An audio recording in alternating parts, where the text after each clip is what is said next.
El presidente del gobierno español, Pedro Sánchez, calificó a Uruguay como un país extraordinario, con una estabilidad política y una calidad democrática excepcionales que generan el clima adecuado para la captación de inversiones. El mandatario español habló esta mañana en un encuentro empresarial Uruguay-España realizado en el Hotel Radisson. En ese encuentro, el ministro de Economía y Finanzas, Gabriel Odone, destacó las garantías jurídicas que ofrece el país para la inversión, como así también la estabilidad política, social y económica.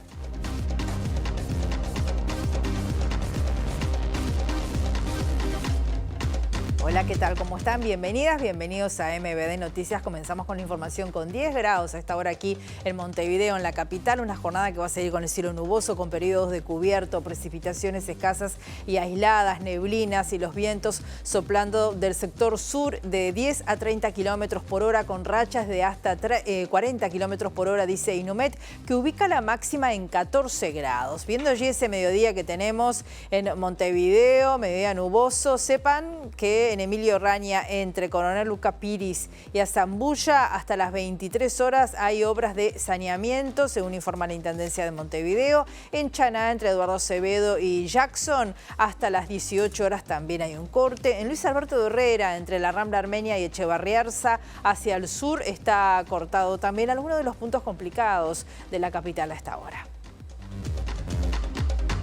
Vemos los títulos que se están destacando.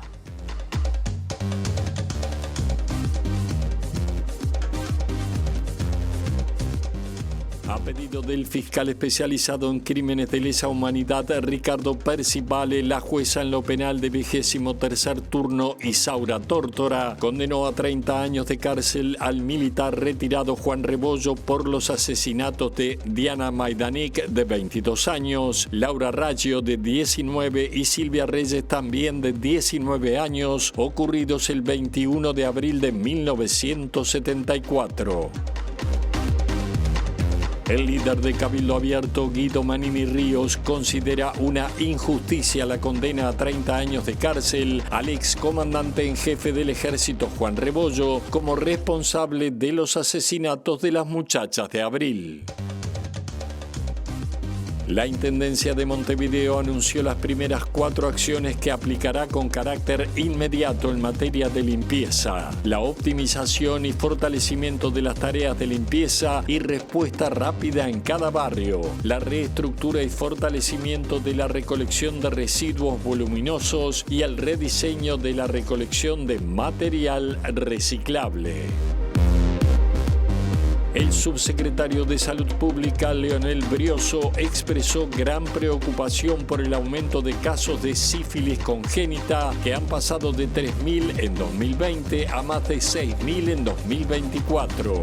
Preocupa seriamente los casos de mujeres embarazadas que se enteran al momento de los controles. La Mesa Sindical Coordinadora de Entes convocó a un paro de actividades en distintas oficinas y servicios estatales para mañana miércoles. La medida estará acompañada por una movilización frente a Torre Ejecutiva y una marcha hacia la sede del Ministerio de Economía y Finanzas. El expresidente brasileño Jair Bolsonaro violó las medidas cautelares impuestas por la justicia y podría ser detenido tras brindar declaraciones a la prensa y usar sus redes sociales, lo que estaba expresamente prohibido por el Supremo Tribunal Federal, que lo imputó por liderar un intento de golpe de Estado.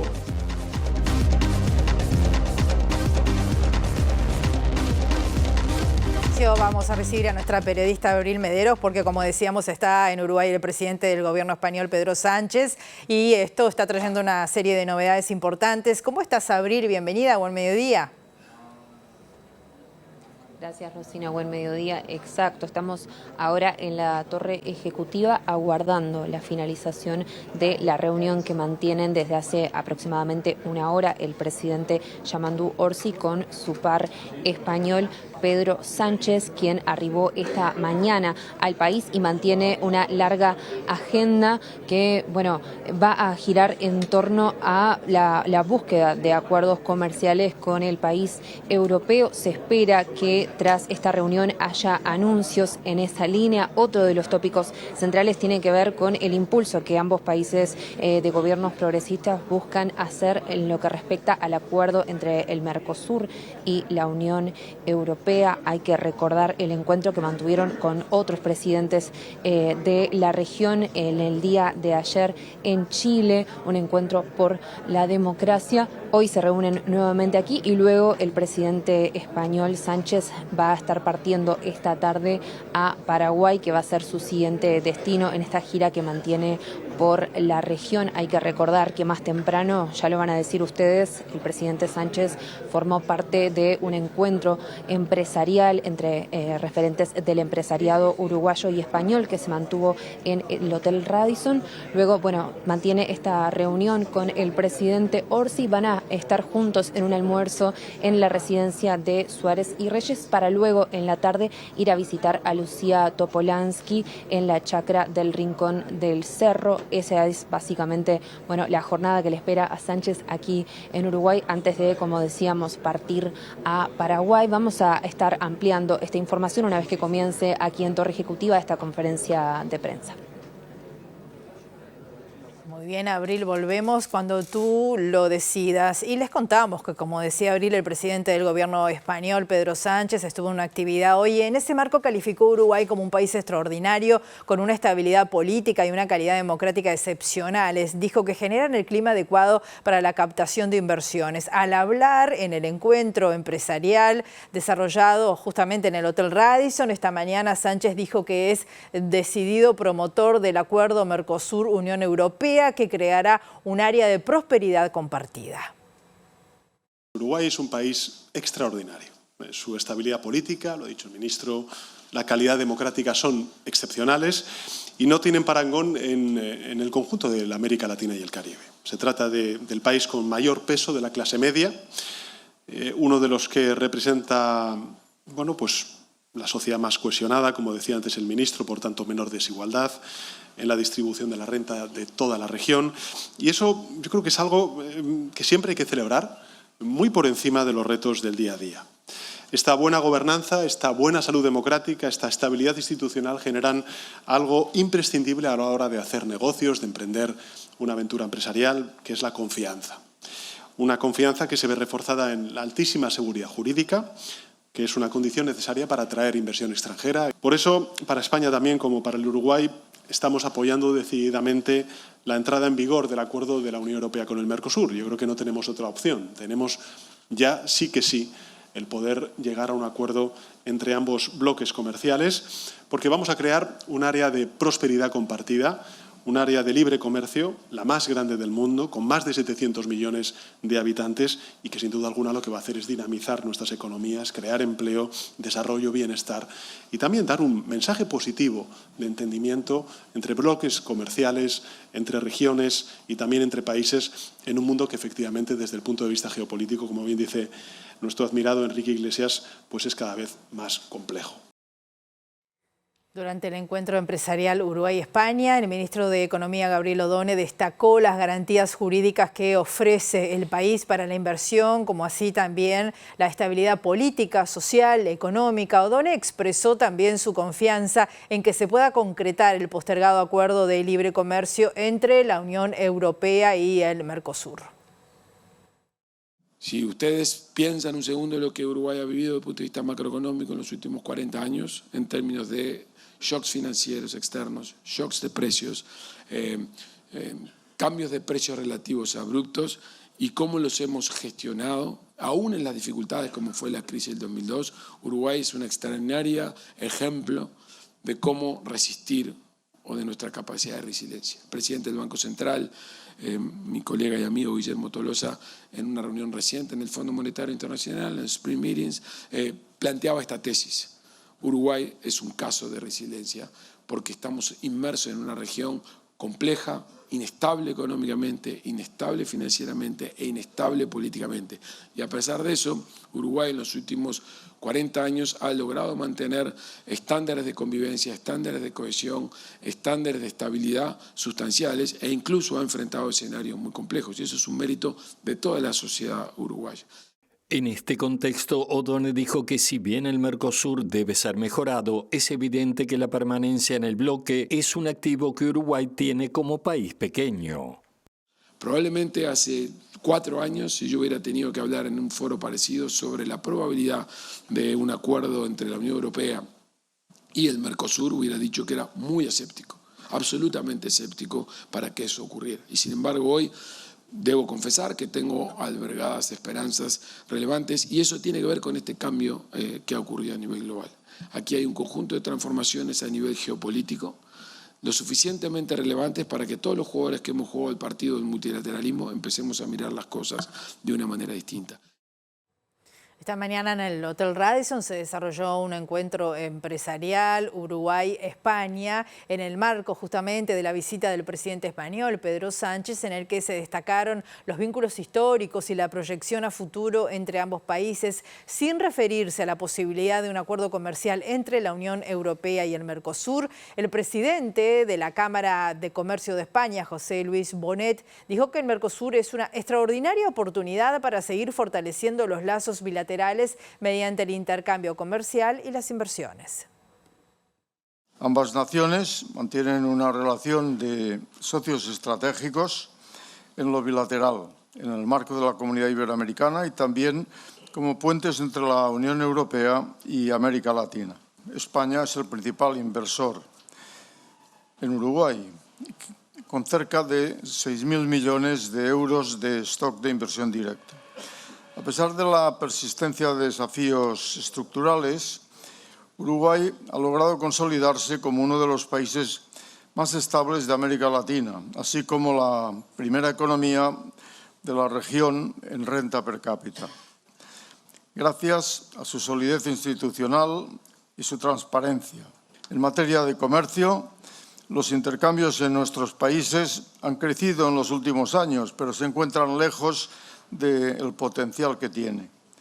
Ahí es donde las organizaciones que representamos, el sector privado, las cámaras, las organizaciones empresariales, tenemos mucho que hacer y mucho que ayudar, particularmente cuando tenemos en el horizonte la extraordinaria oportunidad que puede suponer Mercosur.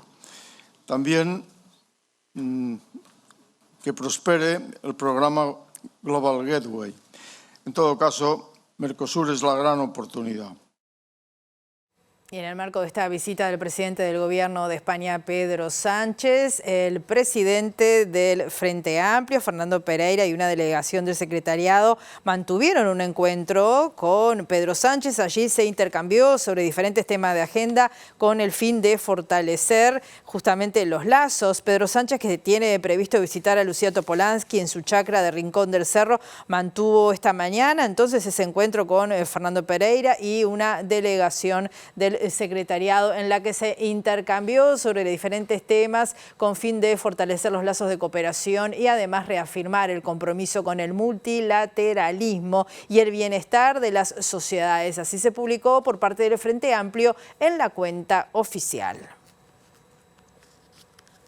Vamos a avanzar con otros temas. A pedido del fiscal especializado en crímenes de lesa humanidad, Ricardo Percivale, la jueza en lo penal de 23º turno, Isaura Tórtora, condenó a 30 años de cárcel al militar retirado Juan Rebollo por los asesinatos de Diana Maidanik, de 22 años, Laura Raggio, de 19, y Silvia Reyes, también de 19 años. Fue el 21 de abril de 1974. Según la sentencia, se considera plenamente acreditado que Rebollo no solo impartió la orden, sino que intervino en el operativo que ocasionó la muerte de las jóvenes víctimas. Rebollo era jefe de artillería número 1 y fue esa unidad la que estuvo a cargo de la detención y el interrogatorio bajo tortura de varios integrantes del movimiento de 26 de marzo y del MLN, donde obtuvieron la dirección de Washington Barrios, a quien buscaban esa noche. Por este crimen también fueron investigados los militares José Nino Gavazo y Eduardo Klastornik.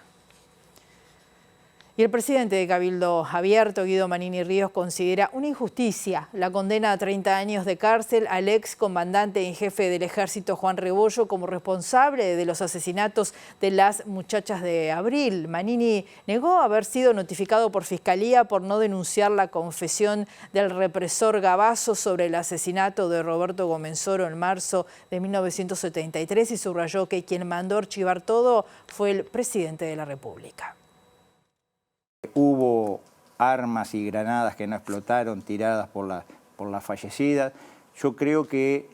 No es lo que dice la justicia, ¿no? Claro, la justicia dice otras cosas, se basa en testimonios, como se ha basado en varios casos otros, ¿no? Que ha habido testimonios, a nuestro entender, distanciados de la verdad. Incluso hay declaraciones de algún actor de aquella época que dice que hubo testimonios falsos también. Yo, honestamente, creo que se está cometiendo una injusticia con el teniente general Rebollo, que él cumplió con una función determinada, incluso fue herido, y me parece que esto es parte de eso que yo califico como venganza de un pasado reciente que muchos no aceptan cómo evolucionó.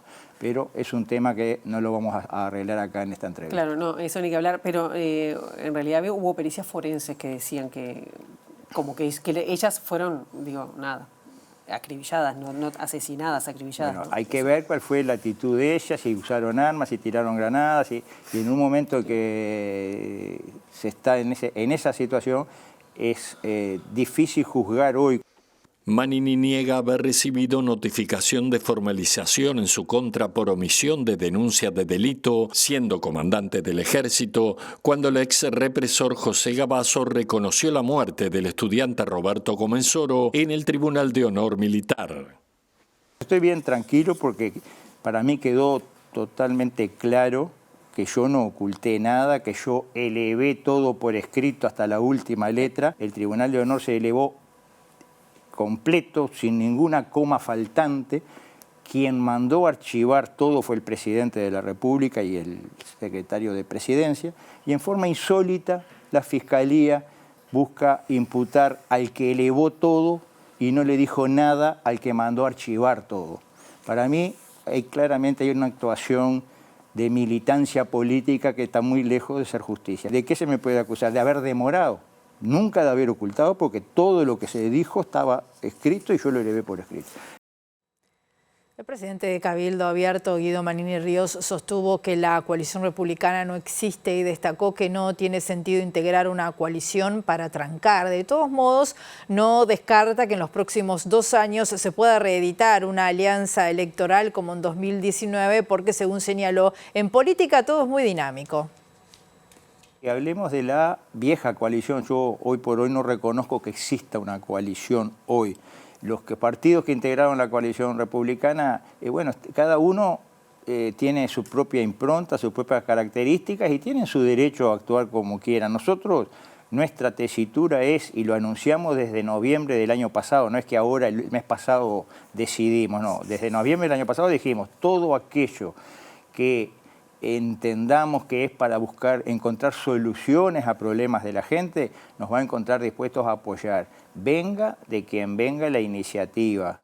Sin embargo, el líder cabildante dijo que la política es muy cambiante y no descarta reeditar acuerdo electoral en 2 años. Hoy nosotros entendemos que no tiene sentido una coalición para oponerse, una coalición para trancar o para estar en contra de un gobierno. No tiene sentido, porque es que unificar un discurso, y porque si hay temas, y pongo el caso de la deuda, en el que blancos y colorados hicieron causa común con los usureros, claramente, el Frente Amplio también, ¿no? Pero si mañana hay una solución que blancos y colorados siguen haciendo causa común con los usureros, ¿por qué voy a estar en coalición con quienes hacen causa común? No descarto que dentro de un par de años se pueda hacer una suerte de alianza electoral, un camino similar al del año 19, yo no lo descarto.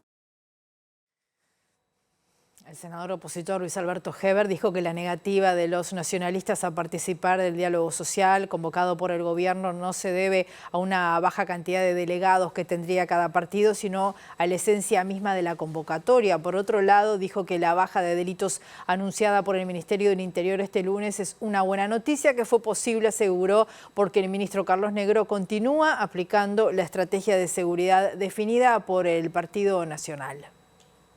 Ahora, esto del diálogo social, donde en esencia se mezclan partidos políticos que son, vuelvo a decir, la representación vertical de la sociedad de todos sus estamentos, con corporaciones que representan legítimamente, pero intereses puntuales, me parece que no es un buen camino. Nos parece que no es un buen camino. Entonces no es el tema de un delegado o de dos delegados, es la esencia misma. Consultado sobre la baja de los delitos en el primer semestre del año, informada este lunes por el Ministerio del Interior, Heber sostuvo que fue posible gracias a que el gobierno actual continúa aplicando la estrategia definida cuando el Partido Nacional estaba al frente de la cartera. Que se hayan continuado las políticas en materia de seguridad, que efecto de arrastre ha llevado a que se sigan bajando las rapiñas, se sigan bajando los hurtos, y hay una metodología nueva de medir los homicidios. Lamentablemente los homicidios es más difícil. El ministro dijo en comisión que él tiene un plan. Me parece perfecto. Un plan que lo va a presentar en el año 26. O sea, si tiene un plan en el año 26, el plan que hoy está aplicando es el que veníamos aplicando nosotros. La Intendencia de Montevideo anunció una serie de medidas de fortalecimiento y reorganización del servicio de limpieza. Las primeras 4 acciones aplicadas de carácter inmediato son la optimización y fortalecimiento de las tareas de limpieza y respuesta rápida en cada barrio, la reestructura y fortalecimiento de la recolección de residuos voluminosos y el rediseño de la recolección de material reciclable. Esto tiene que ver con zonas que nos han planteado los propios vecinos y vecinas y con el relevamiento de la Intendencia.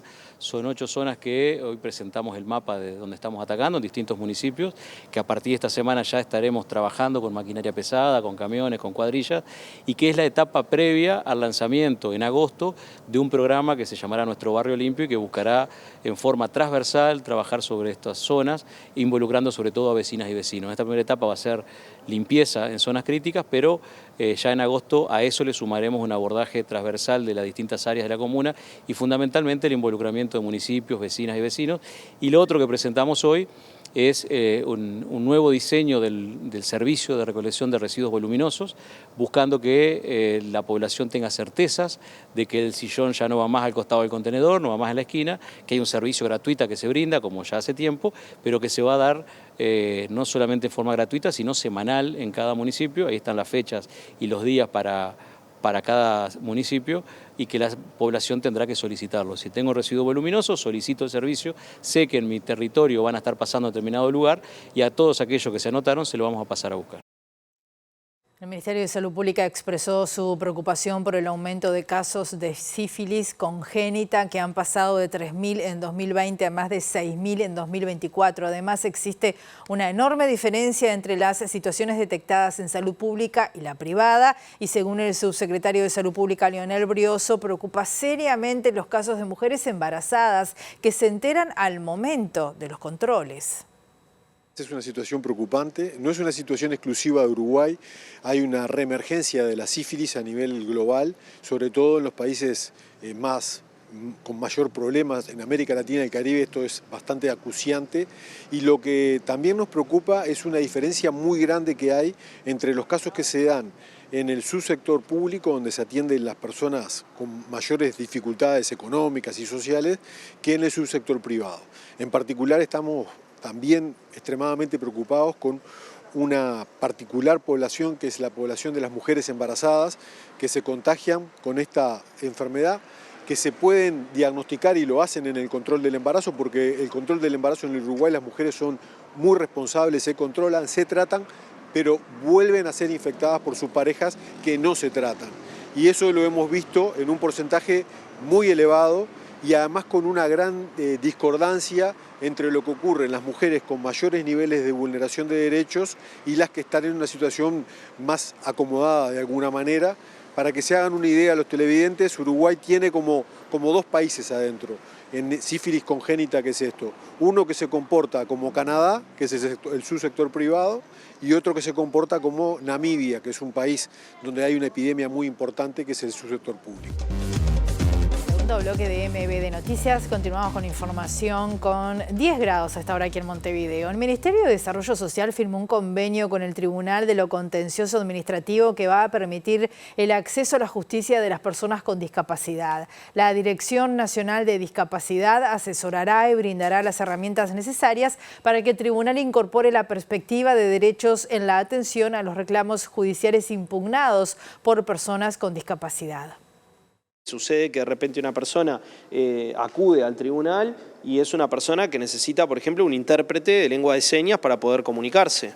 Bueno, eso hoy el tribunal lo resuelve como puede resolverlo, pero necesita institucionalizar un mecanismo para resolver esto y para eso va a contar también con el apoyo del Ministerio de Desarrollo Social. Nosotros tenemos una larga experiencia de trabajo con personas en situación de discapacidad, conocemos los mecanismos, lo que se necesita, digamos, para de alguna manera ir abordando esas barreras de acceso y vamos a ir trabajando en convenios complementarios que pasan desde la formación de los funcionarios a las necesidades que existen en cada uno de los ámbitos donde se despliegan estos procedimientos para que las personas puedan acceder. Y lo mismo el tribunal con nosotros, ¿no? Es un convenio recíproco, es un convenio donde también el tribunal se compromete a prestarle al Ministerio de Desarrollo Social colaboración, así que vamos a trabajar en la concreción de este convenio a través de convenios complementarios, analizando cada uno de los aspectos en los que podamos trabajar interinstitucionalmente, que es un desafío siempre importante en el Estado, ¿no? No trabajar cada uno por su lado, sino cuando se trata de temas importantes, poner en el centro a las personas, colaborar, trabajar en conjunto para que las cosas salgan adelante. Y según datos aportados en el último relevamiento del Sistema Nacional de Emergencias, el SINAE, esto fue en la noche del domingo 20, en el marco del operativo por la alerta roja por frío extremo, se atendieron a 2.710 personas en todo el país, 2.240 en refugios del MIDES y 470 en centros de evacuación. De las 2.240 personas asistidas a través de los refugios, 1.471 son de Montevideo y 769 del interior. En tanto, de las 470 personas atendidas en los centros de evacuación, 371 son de Montevideo y 99 del interior. En la jornada del domingo, los equipos de salud atendieron a 18 personas y realizaron 3 derivaciones a centros asistenciales. El ministro de Desarrollo Social, Gonzalo Sibila, valoró el aumento de cupos para personas en situación de calle por parte de su cartera. Aseguró que el sistema actualmente tiene disponibilidad para hasta 7.000 cupos, pero que el problema debe atenderse de manera interinstitucional. Es una problemática grande donde, por otra parte, en los centros evacuados con la respuesta de emergencia nos encontramos con situaciones que son especialmente difíciles, ¿no? Personas con largas trayectorias de consumo problemático de drogas, bueno, trayectorias también de egreso de la cárcel, del INAU, del INISA, eso pasa en general con la población en situación de calle, problemas también que tienen que ver con la salud mental, privaciones, obviamente, carencias socioeconómicas, que también son parte del problema, pero bueno, estamos desplegando todos nuestros esfuerzos, seguimos teniendo un problema, el problema que tiene Uruguay en esta área es un problema grande y es un problema que tenemos que abordar con una planificación a 5 años. Nosotros ya en el mes de abril presentamos una propuesta que implicaba una expansión muy grande de cupos, no solo del plan invierno, sino también del sistema 24 horas. Sucede que estamos con un presupuesto que es el de la administración anterior, entonces estamos discutiendo estas propuestas de cara al presupuesto que viene y a su vez necesitamos combinar la respuesta a la emergencia con salidas estructurales, con salidas de fondo, con trabajo, con educación. Estamos llevando adelante un proyecto que está funcionando muy bien, que se llama Puertas Abiertas, donde las personas que van a pedir un cupo nocturno tienen un acompañamiento durante varias horas, no esperan en la calle, están esperando en un lugar cuidado. Ahí hay propuestas socioeducativas, sociolaborales, se hace un seguimiento de la trayectoria de las personas. Así que nosotros consideramos que hemos dado un salto en calidad en la respuesta desde el inicio de la gestión, con la ampliación del plan invierno y la ejecución de este programa Puertas Abiertas, y ahora también con una articulación interinstitucional de un nivel superior que queremos mantener más allá de la alerta roja. El municipio B lanzó la denominada campaña de invierno destinada a recolectar y ayudar a las personas que son usuarias de los centros comunitarios Puertas Abiertas del MIDES. Las donaciones se reciben en la sede central del municipio, que está ubicado en Víctor Aedo y Requena, y además de prendas abrigadas se están necesitando artículos de limpieza de primera necesidad. Lo que estamos intentando es poder colaborar con los centros Puertas Abiertas de MIDES, que en el municipio B tenemos 3 centros. Entonces, bueno, la idea es poder recolectar en nuestro municipio, apelando a la solidaridad de la comunidad, algunos artículos de primera necesidad, como cepillo de diente, pasta de diente, productos de higiene menstrual, ropa de abrigo esencial, como camperas, buzos, pantalones, y luego yerba, también, que es otro de los artículos que se utiliza muchísimo en estos espacios que reciben a la gente en situación de calle para que se den un baño. Bueno, toallas también, es otro de los artículos muy importantes. Vamos a centralizar todas las donaciones mismo en la sede del municipio, que por las dudas recordamos está allí en la Plaza Líber Sereñi, en Víctor de Aedo y Requena. Último bloque de MB de Noticias. Continuamos con la información. La Mesa Sindical Coordinadora de Entes convocó a un paro de actividades en distintas oficinas y servicios estatales para mañana, miércoles 23 de julio. La medida estará acompañada por una movilización frente a Torre Ejecutiva y además una marcha hacia la sede del Ministerio de Economía y Finanzas. Los trabajadores reclaman más ingreso de personal, inversiones en las distintas áreas y reducir las tercerizaciones. A partir de la hora 9 comenzarán los cortes de tareas en los distintos entes en Montevideo, porque cada sindicato dispuso distintos horarios para las medidas. La Federación de Funcionarios de OCE va a realizar un paro de 4 horas a partir de las 10. En el caso del Sindicato Único de Telecomunicaciones, SUTEL, el paro será de 24 horas, de 9 a 9 en Montevideo y de las 0 a las 0 horas en el interior del país. Y la agrupación de funcionarios de UTE, AUTE, convocó a un paro desde las 9 hasta las 13 horas. Y con respecto a la Asociación de Trabajadores de la Seguridad Social, el paro se va a realizar de 10 a 14 en Montevideo y de 13 a 17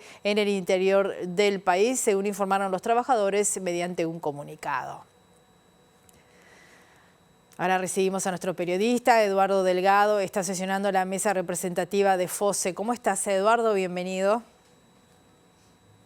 Un gusto saludarte, Rosina. Así es, seguimos en tema porque FOSE es parte de los sindicatos que se movilizan mañana y, como tú decías, están reunidos en su mesa representativa. Y estoy con Noelia Isa, con la vicepresidenta justamente de FOSE, para conocer, Noelia, cuál es la situación de OCE en cuanto, bueno, a inversiones, a personal y a tercerizaciones.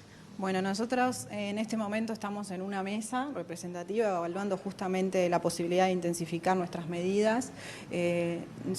Nuestro planteo desde el inicio ha sido la falta de personal en OCE. Tenemos compañeros y compañeras en realidad que realizan tareas por las cuales tampoco perciben el salario correspondiente, trabajando en condiciones muy carentes de logísticas, de espacios, de ámbitos, de herramientas. O sea, en la OCE nosotros estamos pasando por un proceso muy crítico, creo que es una de las peores situaciones en las que se ha encontrado la organización. Y bueno, y estamos justamente ahora evaluando la posibilidad con los compañeros y las compañeras de continuar intensificando las medidas que se vienen llevando adelante. Contanos justamente en cuáles son las medidas hasta el momento que están realizando. Bueno, nosotros estamos, ahí depende de las áreas, hay algunas áreas que han estado en asamblea permanente, se han abandonado las guardias. La idea es poder continuar buscando la respuesta, ¿no? Porque ámbitos de diálogo hemos tenido dentro de OCE, pero lo que no tenemos es una respuesta concreta de cómo se va a resolver la falta de personal. Nosotros, para funcionar como organización, para brindar un agua de calidad, necesitamos contar con funcionarios y funcionarias que realicen las tareas correspondientes a sus cargos, que sean remunerados por las mismas. Es importante que se tenga en cuenta que más allá del diálogo también se necesitan medidas concretas. Desde FOSE se entiende como una victoria del sindicato y del movimiento social que el gobierno haya descartado, ¿no?, el proyecto Neptuno Arasati. Conocer si desde el sindicato tienen previsto reunirse con el directorio de OCE para conocer, bueno, las obras alternativas que se definió realizar. Sí, sin duda que esto es una victoria para el sindicato, para los movimientos sociales, sobre todo porque nosotros también hemos sido muy criminalizados por las protestas que se han llevado adelante por Proyecto Neptuno, con compañeros que han sido también judicializados. Es fundamental para nosotros que este proyecto se haya detenido. Lo que sí es importante es tener una instancia de diálogo con la sociedad cuando suceden estas cosas. Estos procesos de privatización en realidad tienen que tener, obviamente, que la opinión de la población, que la opinión de los sindicatos, de los movimientos sociales. Nosotros tenemos que ser parte porque somos las propias trabajadoras y trabajadores, somos los auditores de lo que pasa en nuestros territorios. Ahora lo que se tiene que evaluar es, bueno, en qué condiciones se van a hacer estas nuevas obras y sí es importante que pidamos como la participación de nuestra parte y de la población también en estos ámbitos. Y desde la oposición política, inclusive con algunas ex autoridades que fueron parte del proyecto Neptuno, se lamentó la decisión del gobierno y se argumentó de que hay estudios que avalan esta obra. ¿Qué dicen desde FOSE al respecto? La obra, de Neptuno. De Neptuno, bueno, obviamente que los avales han sido de los propios consorcios, ¿no? Nosotros, incluso técnicos de la propia organización, estaban de acuerdo en que el proyecto... argumentos técnicos, medioambientales, bueno, económicos nos sobraron. De hecho, claramente ahora se ve que todos nuestros planteos eran tal cuales los hicimos. El aval que ellos tenían era, bueno, la compensación económica a un proceso privatizador. Más que eso no tenían, porque claramente el consorcio va a justificar la necesidad del proyecto. Es como esta cuestión de la solución mágica a un problema como fue la sequía. En realidad la solución mágica no existe. Lo que existe y lo que es necesario es la inversión en la organización, en OCE, para poder, bueno, achicar la cantidad de pérdidas que tenemos en las cañerías de OCE, dar salario digno al personal, ingreso de personal, porque OCE no puede funcionar sin presupuesto, sin personal que realice las tareas y que en realidad también que eso no sea una forma de justificar que privados vengan a tomar como la posesión de un trabajo que es nuestro. La transmisión de conocimiento también, que estábamos hablando hoy, cómo dentro de OCE, lo que se aprende en OCE, se aprende solo en OCE.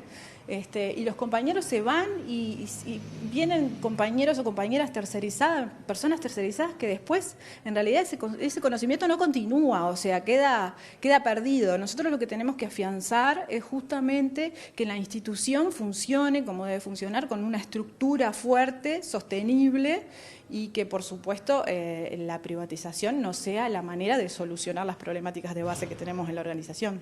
Gracias por estos minutos, muy amable. Por favor, gracias. Rosina era Noelia Aiza, vicepresidenta de FOSE, bueno, uno de los sindicatos que mañana se moviliza y está reunida su mesa representativa. Conocimos un poco de la situación justamente desde la mirada del sindicato.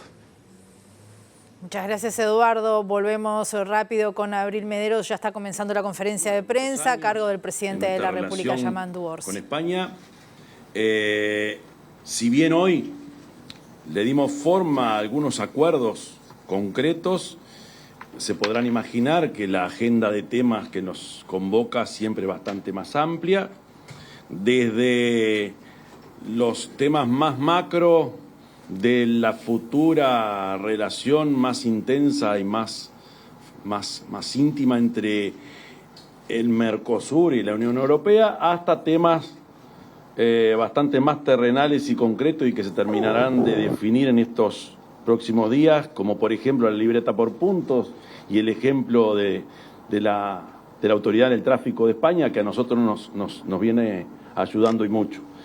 En el día de hoy, concretamente, fueron algunos acuerdos vinculados a cooperación consular, escuelas diplomáticas, cooperación en igualdad de género, también un acuerdo de carácter de cooperación a nivel cultural, y algo que nosotros veníamos buscando hace mucho tiempo y que veníamos conversando con el gobierno español, un acuerdo en el ámbito de seguridad y lucha contra la delincuencia, que como todos ustedes saben, no se imaginan, esto es el cierre de una larga conversación y de de encuentros, a veces vía comunicación a distancia o a veces encuentros concretos entre nuestras autoridades, nuestros equipos y los equipos de España.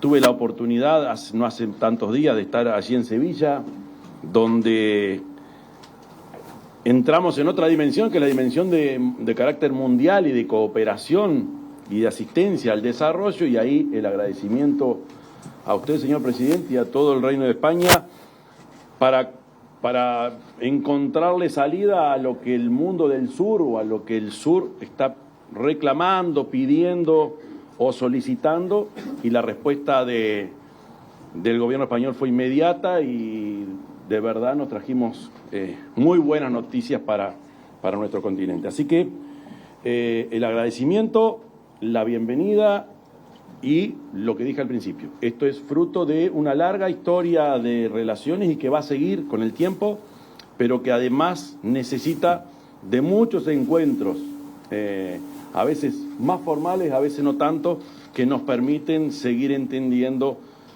todo lo que nos une con España y todo lo que tenemos todavía para descubrir en esta relación que tiene ya larga data. Muchas gracias. Sánchez. Muchas gracias y sobre todo agradecer, como ha hecho referencia a la conferencia de Sevilla, ¿no?, de financiación al desarrollo sostenible, la participación y la presencia del presidente Orsi en Sevilla, en España, en esa conferencia tan importante para países comprometidos con el multilateralismo como es el Uruguay y como es también España. Y agradecer la hospitalidad y la amistad del pueblo uruguayo para con España y de su gobierno para con el gobierno de España, ¿no? Yo creo que es una relación, la de los pueblos unidos por la historia, por la cultura, por la lengua. En fin, pienso siempre en referentes uruguayos, ¿no?, muy presentes en la cultura española también, desde gigantes de la literatura como Mario Benedetti, o también la música como Jorge Drexler, o bueno, hasta incluso también el fútbol, ¿no?, donde en el año 2030 pues Uruguay y España vamos a estar unidos en la celebración del Mundial de Fútbol, que también va a pasar por aquí, por Montevideo, en el año del centenario de la primera Copa del Mundo, ¿no? Así que, bueno, nuestra relación es intensa, descansa también en la memoria de miles de españoles, lo he comentado antes con el presidente Orsi, ¿no?, que encontraron aquí su nueva patria, que hicieron de este país su casa, y de hecho Uruguay es el país con una mayor presencia de emigrantes españoles en relación con su población total. Y creo que esta reflexión es particularmente valiosa en los tiempos actuales que vivimos, porque algunos, en su afán por inventar pasados imaginarios, omiten algo fundamental para entender nuestras sociedades, las sociedades del siglo XXI, en este caso también la española, ¿no? Y es que no hace tanto tiempo eran los nuestros, los españoles y españolas, los que buscaban progreso y libertad en otros sitios que no encontraban en nuestro país. Y en otros países como Uruguay, por ejemplo, que cruzaban un océano, los españoles, para llegar a otro continente. Así que nunca olvidemos de dónde venimos, ni tampoco lo que fuimos, porque es lo que somos, porque si lo hacemos no sabremos ni quiénes somos ni a dónde queremos llegar como sociedad. Ayer mismo el presidente de Uruguay y yo mismo participamos en Santiago de Chile en un encuentro organizado por este país, por Chile, para impulsar la defensa de la democracia.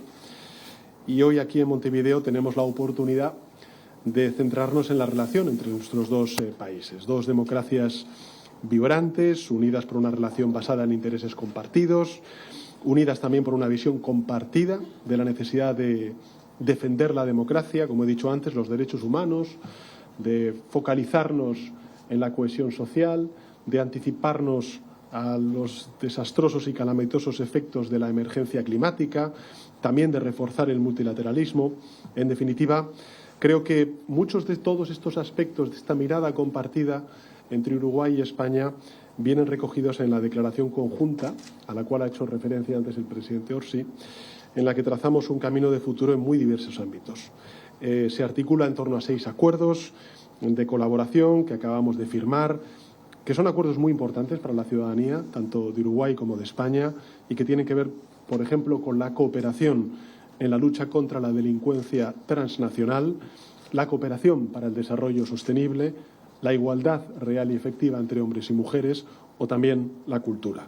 Y en materia económica me gustaría reiterar el mensaje que he trasladado también hoy a las empresas españolas y uruguayas en el encuentro que hemos mantenido esta mañana, ¿no? Y es que necesitamos mercados abiertos, reglas claras, mecanismos multilaterales eficaces para resolver las legítimas diferencias que podamos tener en materia comercial.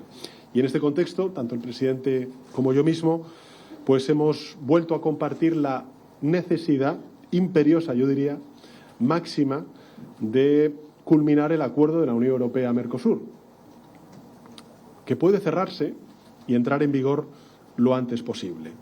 No solo por lo que representa, que es nada más y nada menos que la creación de la zona de libre comercio más importante del mundo, más grande del mundo, sino por el mensaje de apertura que traslada precisamente ahora en un momento de ensimismamiento, de confrontación, de guerra comercial, como estamos viendo por parte de otras administraciones.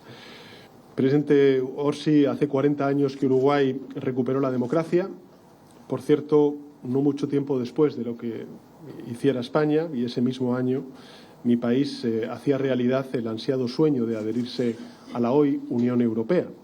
Y al igual que estas 4 décadas han situado a España como puente entre Europa y la América Latina y el Caribe, también han consolidado a Uruguay como un referente en materia de libertades cívicas, de valores democráticos, de estabilidad y de certidumbre.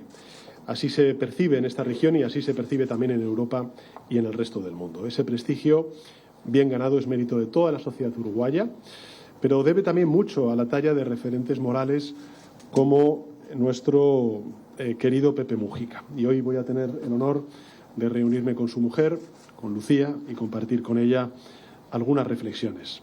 Y además de transmitirle el pésame, lógicamente, por la reciente pérdida de un ser querido, de su marido, le quiero trasladar la gratitud y la profunda admiración de toda la sociedad española por encima de las afinidades ideológicas que puedan tener los españoles por la figura de su compañero de vida.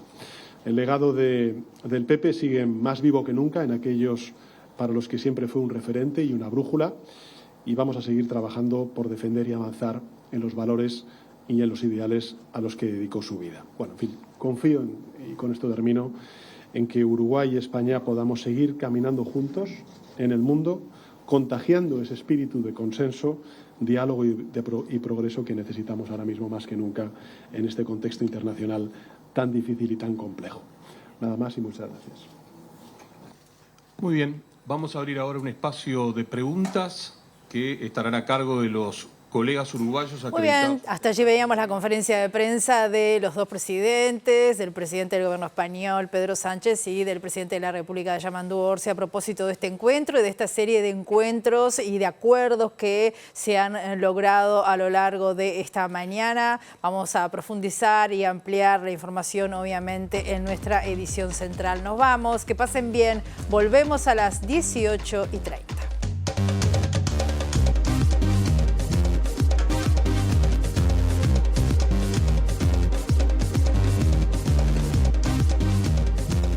A pedido del fiscal especializado en crímenes de lesa humanidad, Ricardo Percivale, la jueza en lo penal de 23º turno, Isaura Tórtora, condenó a 30 años de cárcel al militar retirado Juan Rebollo por los asesinatos de Diana Maidanek, de 22 años, Laura Raggio, de 19, y Silvia Reyes, también de 19 años, ocurridos el 21 de abril de 1974.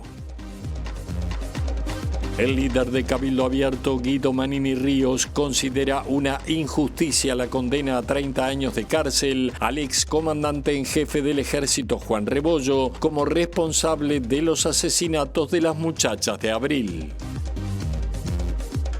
La Intendencia de Montevideo anunció las primeras 4 acciones que aplicará con carácter inmediato en materia de limpieza: la optimización y fortalecimiento de las tareas de limpieza y respuesta rápida en cada barrio, la reestructura y fortalecimiento de la recolección de residuos voluminosos y el rediseño de la recolección de material reciclable. El subsecretario de Salud Pública, Leonel Brioso, expresó gran preocupación por el aumento de casos de sífilis congénita que han pasado de 3.000 en 2020 a más de 6.000 en 2024. Preocupa seriamente los casos de mujeres embarazadas que se enteran al momento de los controles.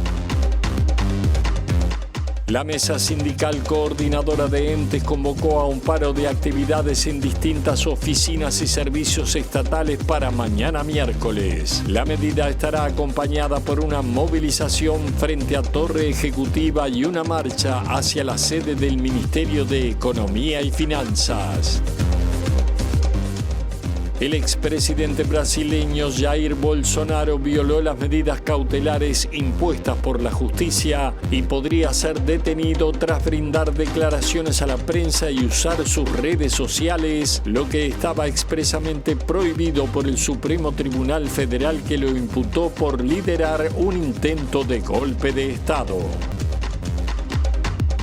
El presidente del gobierno español, Pedro Sánchez, calificó a Uruguay como un país extraordinario, con una estabilidad política y una calidad democrática excepcionales que generan el clima adecuado para la captación de inversiones. El mandatario español habló esta mañana en un encuentro empresarial Uruguay-España realizado en el Hotel Radisson.